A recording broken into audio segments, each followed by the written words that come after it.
I never thought that love like this is my girl. I'm living well. Yeah, man, Big Stone is the one. He's got the plan for information. See?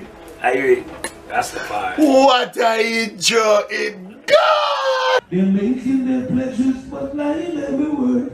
Don't realize what they are doing is not wise. Remember some people who like to criticize. They say love, but it's just jealousy I see in their eyes. They say love, love, love, but it's jealousy I see in their eyes. Hey, how you doing? Rastafari, bless you. No wicked can't around us, but I'm trying not with my dreams. This I don't stop because no matter how them cuss.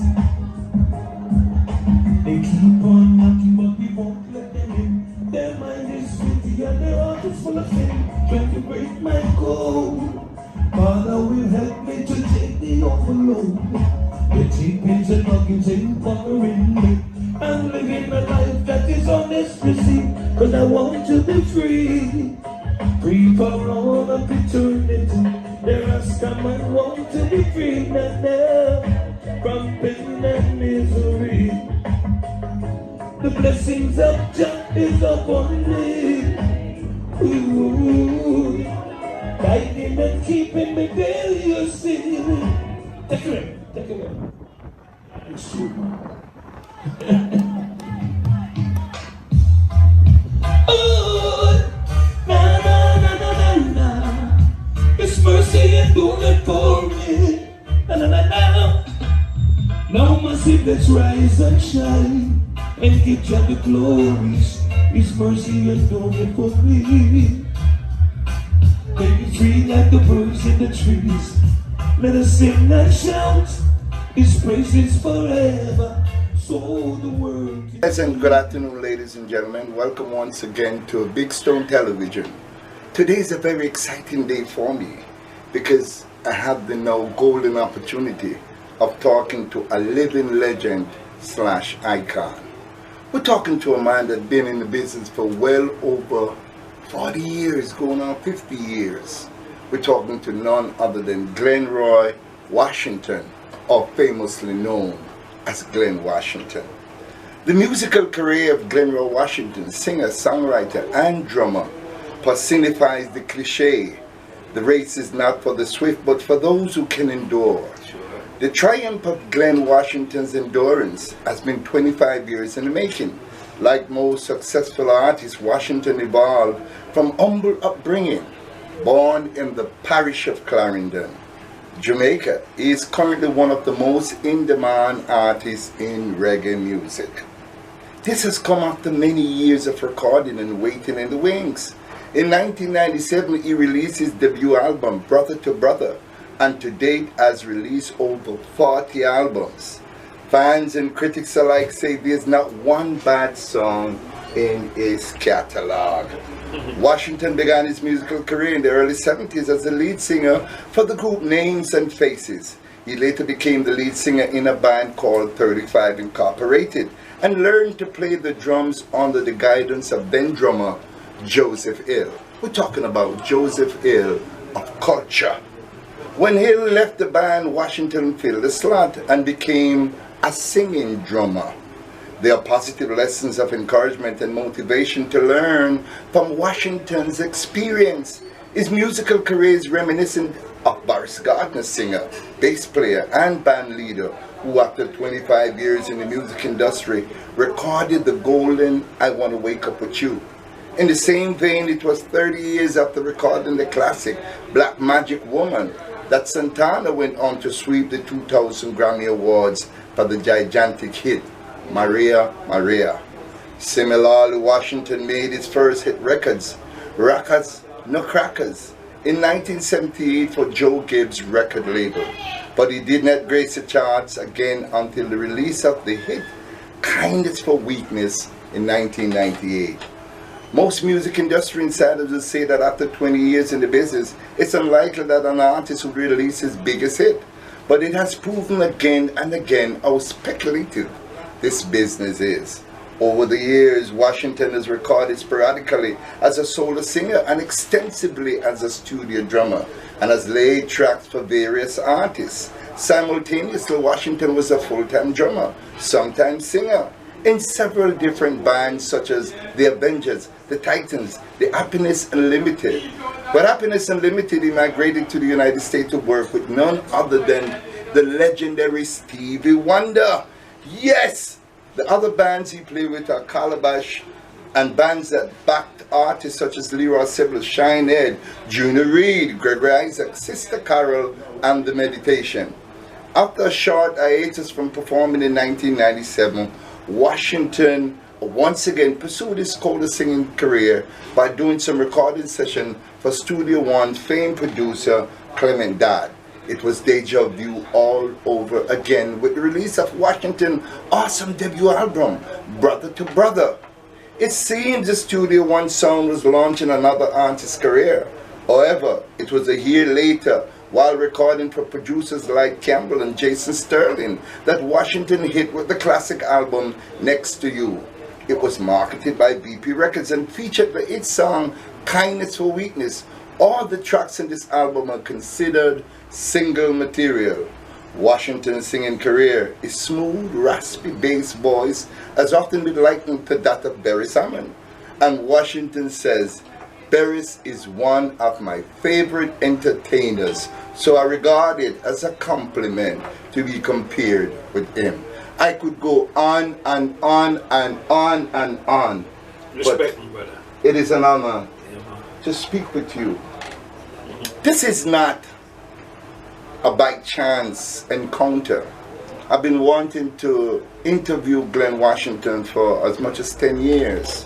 The last time I saw him was when he performed at Tinga Stewart's wife's funeral. He flew down just for the occasion. And like any great friend, that's what friends are for when you're in need of some closure. Only Glen Washington could have done that. He spoke about speaking to her in the chat for hours at times. And for him not to be there at her departure, it would have been something that he would still be thinking about today if he didn't show up. Glen, how are you, my brother? I'm feeling good. Feeling good vibe. Actually, I've not been to Jamaica for a while, but I'm down here now and I'm feeling good vibes. But you just did a magnificent set on Rebel Salute 2023. And ladies and gentlemen, before I start to ask more questions of Glen, I just want to say I watched his performance and it's 27 minutes of sheer mastery, sheer songs after songs and hits after hits after hits after hits. It makes me wonder if we still build these type of quality artists anymore, because most of the time when an artist go on stage, every minute them pull up and you can't even get a chance to enjoy the artist. A matter of fact, the only time I saw him slow down somewhat was when he took his jacket off and then he called his wife Jackie and they did a beautiful song together. And Glen, over the years, man, you have done it over and over. You've toured all over the world, all the continents of the world. You've been there, all the Caribbean countries, the north, the south, the east, the west of the Americas. You've been there, the Caribbean, you've been there. Recently in 2022, he destroyed Guyana. And how we do not appreciate our greatness, but other people from the outside grab him with open arms and just want more and more. Glen, tell us about Clarendon. What was it like growing up? Did you know this was what you wanted to do? I knew I wanted to be involved in music from I was about 7 years old. I love music, and according to my mom, I grew up with my grandmother, and she was like my greatest critique. My grandmother. She was that person that kept saying, "Go on and do it, son. I know you can." You know, and that was good. She was my favorite person anyway. And a lot of times, you're doing something and you have people, other people who say, "Go on, man, you can't do it." And in that, but she was that voice that even to this day keep hearing her say, yeah, I know you can do it, you can do it. That's that encouraging voice. So, as a youth, I grew up with my grandmother. I used to go to church with her all the time, and got involved with different singing choir, different singing on the choir, doing this and doing that, where music is concerned, and she always encouraged me. So, like while going to school, one time I remembered, they had a talent competition in town, and the Names and Faces band was the band that was playing for us, for the singer and the performers. And my friends told me, go on, you have to pay a fee. So they said, go do it, man, and you can't do it, you know, say you can't win. And I was like, yeah, look at all them good singers on there, you think I can beat them? And they said, yeah, man, go on. And waved me up and I decided to go do it. First, second, third elimination, it was me, I was the winner. I'm like, wow. Wait, I'm onto something here. So I decided to go on and semi-final, I'm the winner. And the final night, though, there's some hardcore singers that can really sing. Yes. And I had 1 point over them, though, because the bass player in the band told me, if you write your own song, you get more points. And I was like, oh, okay. That's how it's done. And I wrote a song called Susie. Susie ran away from home when she was only 16. The youth man back them days. Write the song, and there's a rap part that I'm trying to sound like I'm an American and all that stuff. It was cool though. You listen back to it, I listen back to it again and I laugh because it sounded funny for me trying to talk like an American. But it happened, I did win. And part of the prize was to get your song recorded, and I get some trinkets and stuff like that, get some money, and you got your song recorded. I got the song recorded in 1973. That was my first recording in 1973. Hear my song play on the radio was awesome. I didn't know anything about the business part of it. When I hear my song playing on the radio, I say, hey, am I song that? They say, yeah, go ahead, I know your song.